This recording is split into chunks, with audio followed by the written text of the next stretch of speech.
আসসালামু আলাইকুম বন্ধুরা, সবাই কেমন আছো?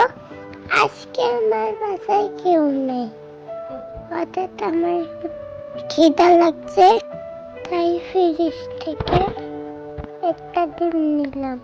তারপর একটা বাটি নিয়ে আমি ডিমটা ভাঙলাম, মানে একটু লবণ দিলাম, এরপর ডিমটা আমি লাড়লাম।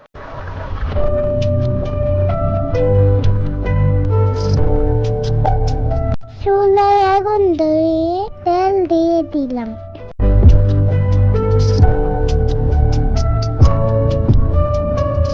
তারপর আমি ডিমটি দিয়ে দিলাম।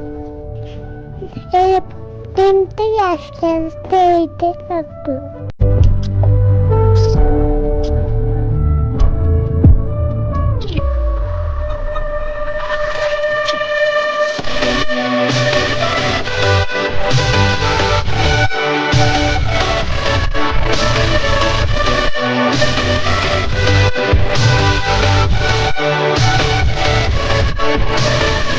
আলহামদুলিল্লাহ, আমার ডিমটি ভাজা হয়ে গিয়েছে।